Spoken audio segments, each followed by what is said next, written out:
Hello,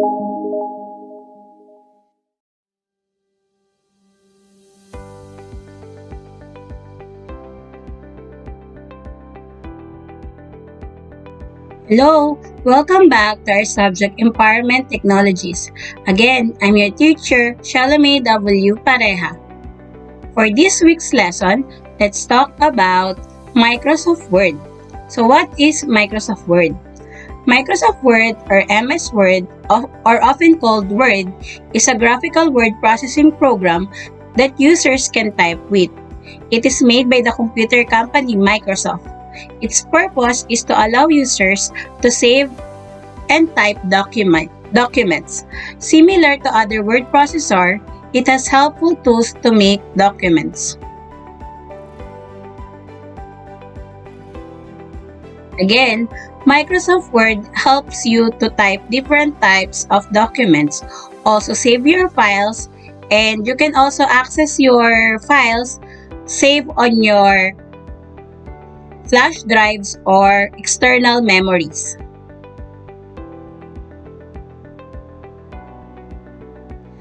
Aside from that, there are different types of word processor. Of course, we have Microsoft Word, OpenOffice Writer, WordPerfect, and Google Drive document, or we also known as Google Docs. Those were used and not limited only to reports, letters, memos, newsletters, and brochures. Here is the basic layout of a word processor. First, we have the ribbon. The ribbon is the strip of buttons and icons located above the work area in Word. The ribbon replaces the menus and toolbars found in earlier version of Word. Each ribbon contains group of command buttons with common purpose. Each ribbon contains 7 tabs.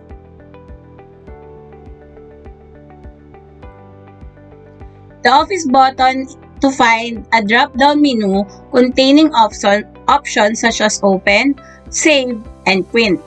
It is also previously known as Open File, which you may choose to pin them to make them as permanent choices.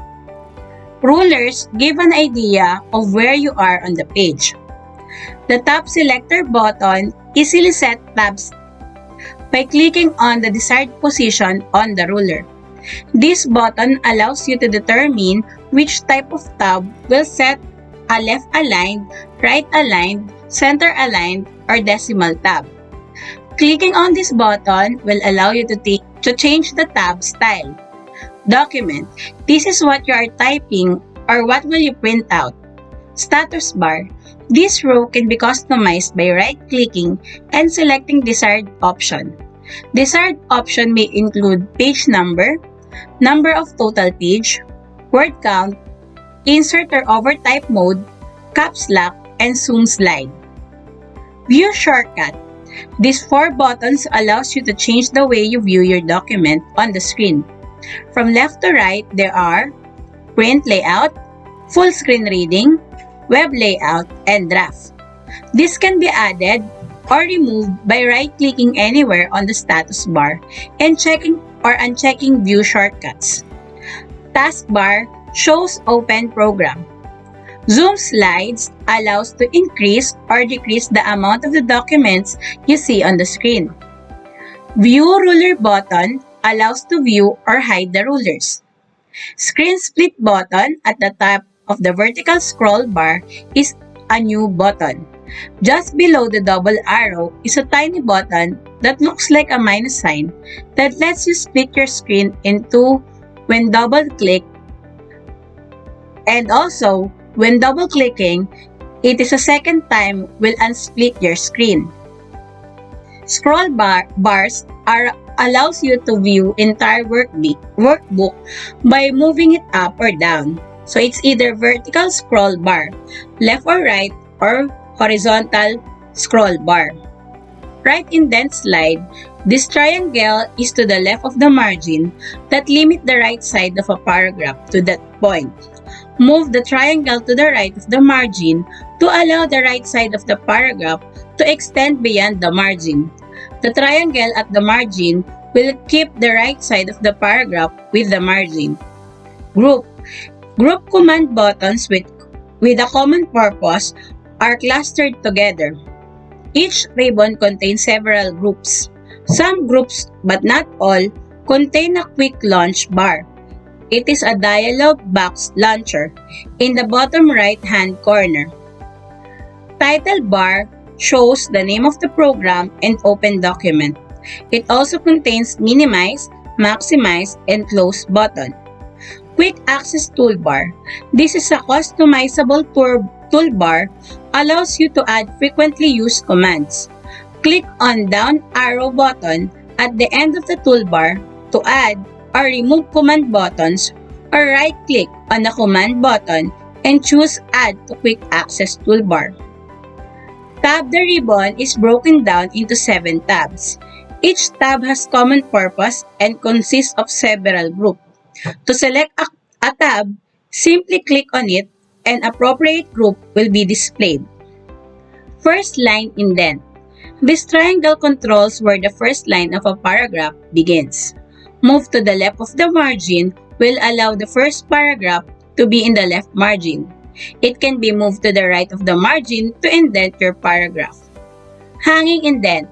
The opposite of the first line indent. It is often moved to the right of the first line indent, which allows the remaining lines of a paragraph to be indented according to the place of the triangle. With that, here are some of the keyboard shortcuts in Microsoft Word. Again, here are the common shortcut keys that can be used in Microsoft Word. Shortcut keys, also known as hotkeys, helps makes your writing task easier to execute. It speeds up your working by allowing you to give simple commands using the keyboard rather than searching through the menu or with your mouse. In Windows, Microsoft Word uses the Control key along with the other alphabet key is used for shortcuts. Please keep in mind the shortcut keys that you can use in typing or creating your Microsoft Words or documents. Now, let's proceed on answering our learning activity worksheets or law for week 4. Activity 1. Directions. Label the correct part of the word processor below. Write your answer on the box provided or use a separate sheet to write your answers. Activity 2. Direction. Practice using shortcuts for common editing tasks in Word. Activity 3. Read each item carefully. Write the letter of the correct answer on a separate sheet of paper. So if you have any more questions, clarifications, or suggestions, you can simply send an email to me at shalomewpareha@gmail.com. Send me an SMS or call me at my number. Here is my Facebook account and my MS Teams account. Always remember to stay safe and happy learning to everyone. Thank you.